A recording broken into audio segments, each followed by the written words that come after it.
पश्चिम बंगाल विधानसभा चुनाव के नतीजों को लेकर विवाद बढ़ता नजर आ रहा है। पूर्व सीएम ममता बनर्जी ने कलकत्ता हाईकोर्ट का रुख किया है।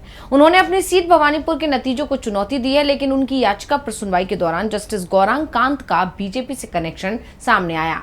उन्होंने खुद बताया कि वो कैसे बीजेपी से जुड़े हुए हैं, जिसके बाद ये मामला चर्चा का विषय बन गया है। तो क्या कुछ हुआ सुनवाई के दौरान? क्या ममता बनर्जी को कोर्ट से मिलेगा न्याय? जानने के लिए देखिए रिपोर्ट। पश्चिम बंगाल में विधानसभा चुनाव में धांधली का मामला तूल पकड़ता जा रहा है। पूर्व सीएम ममता बनर्जी ने भवानीपुर सीट के नतीजों को कलकत्ता हाईकोर्ट में चुनौती दी है, लेकिन इस बीच मामले की सुनवाई कर रहे जज जस्टिस गौरांग कांत का बीजेपी से कनेक्शन सामने आ गया, जिसने सबको चौंका दिया।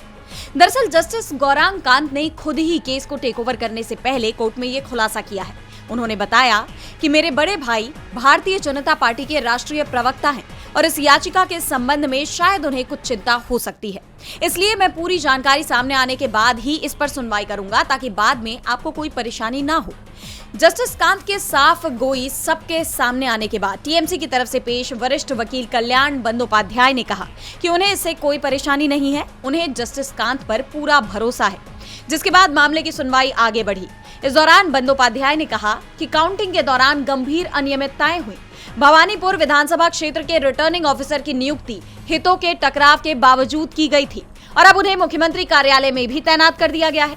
और दूसरा आधार पक्षपात का है। रिटर्निंग ऑफिसर 2021 में नंदीग्राम चुनाव में भी थे। उस वक्त भी मेरे मुवक्किल को हार का सामना करना पड़ा था। आरओ के खिलाफ कई शिकायतें हैं। टीएमसी की तरफ से ये दलीलें भी दी गई कि एसआईआर प्रक्रिया के जरिए बड़ी संख्या में वोटरों के नाम काटे गए हैं। जिसके बाद कोर्ट ने सीएम शुवेंदु अधिकारी से इन आरोपों पर जवाब मांगा है। उन्हें 4 हफ्ते के अंदर कोर्ट में अपना जवाब दाखिल करना होगा। कोर्ट ने कहा कि ईवीएम, वीवीपैट, सीसीटीवी फुटेज और अन्य संबंधित रिकॉर्ड संरक्षित रखे जाएं।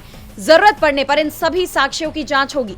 अदालत की इजाजत के बिना इन्हें ना तो मिटाया जाएगा, ना बदला जाएगा, ना नष्ट किया जाएगा और ना ही इनके साथ किसी तरह की छेड़छाड़ की जाएगी।